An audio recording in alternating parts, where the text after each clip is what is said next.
When we log in as a material manager, we see a personal dashboard. The dashboard offers a clear overview of everything related to the materials in stock. We can quickly filter the list of lots by clicking Available Lots, Expiring Lots, or Expired Lots. Or we can filter the list by selecting a value from the Status drop-down list. We can see the details by clicking on the lot. Here we can see all kinds of data like when the lot will expire or what happened to the lot over a period of time. We can also scrap the lot by clicking Scrap in the top right corner. We need to enter a scrap reason before we can scrap the lot. After scrapping the lot, we can see a status change and a new entry for the material history. When we log in as a material handler, we can see a similar view as the material manager, but with some extra options. The main difference is that as a material handler, we can create mixes. We can start creating a mix by clicking the button Create New Mix in the top right corner. The first step of creating a new mix is selecting a recipe from the list. You can do this by clicking on Select. By clicking Select, you can see some additional details from the recipe before you click Next Step to continue. If necessary, you can change the selected recipe by clicking Change Recipe. After clicking Next Step, we can see the necessary details and we are able to change the quantity to produce. This will also result in the change of quantity for the materials. After providing the right quantity to produce, we can click Next Step to select the materials. To select a material, we can click Select Lot. We can now select Scan QR to select the lot automatically, or we can click Select Lot to add it manually. The list is filtered based on expiry date. The lot that is the earliest to expire is on top. When we try to select a different lot, we can see a pop-up which asks for confirmation. In this example, we will select No, because we want to select the lot that is the first to expire.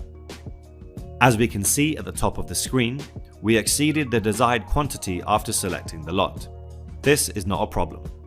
The lot will be split to match the quantity and to use the rest of the lot in a different recipe.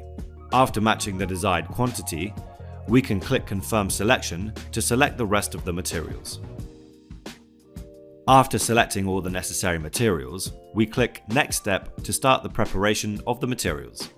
To prepare a material, we click Prepare Now.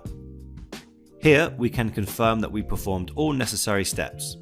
When we click Confirm Pick Lots before we have printed the label, it shows a validation message that it is necessary to print the label first before confirming the picked lot.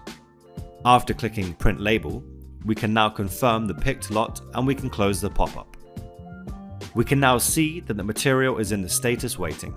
In a normal situation, you need to wait until the rest of the materials can be prepared.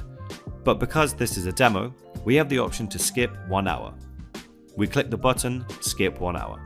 The next material in line is now ready to be prepared. If we navigate to the dashboard, we can also see a notification that we can start preparing the next material. If we click on the notification, we can continue the process from that point on. We now repeat these steps we also did for the previous material, and if everything is good to go, we can click Confirm Mix to review the process. As a final step, we can review all the details of the mix.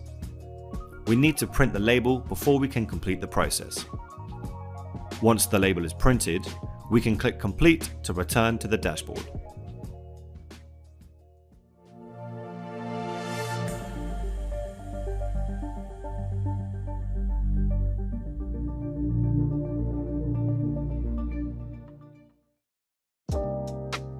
In the current version of the application, as a material manager, we can click on a lot to see the lot details. Now let's say that we also want to have fridge information, like temperature and name, added to the details overview. In this moment of change, we will demonstrate how easy this can be accomplished with Mendix. Now, let's start by opening the modeler. We first start by copying an existing element as a starting point. Select the dotted lines and copy and paste the content below the existing content. We now double click on the details caption to rename it to Fridge Details. Now delete the existing snippet since we are not going to use it for this example. Now right click in the area below the Fridge Details caption and select Add Widget. Now double-click Layout Grid and select the full option. Double-click the Layout Grid and navigate to the Appearance tab. Select Inner Medium from the Spacing bottom option. Now click inside the added element and start typing Storage Location. Now double-click on the text and again navigate to the Appearance tab. Select Semi-Bold for the Weight option. Next, we select the row and right-click on the selected element. Select Insert Row below and again select the full option. Now right-click inside the newly added element, select Add Widget and select Text from the options list. Now double-click the text element, select the Edit button, click New and then click Select. Now double-click Storage Location and then click OK. Now replace the text with the value in the index column.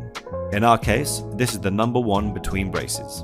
Now click OK and click OK again. Now we copy and paste the content below the existing content and double-click the text storage location to change it to current temperature. Click OK after you've changed it. We can delete the text between braces, and we're going to add a snippet by right-clicking inside the element. Select Add Widget and double-click Snippet Call. Now search for snippet_load_show OPCUA to add the temperature data of the fridge and double-click the result. We can now save our changes and run the application to view the result.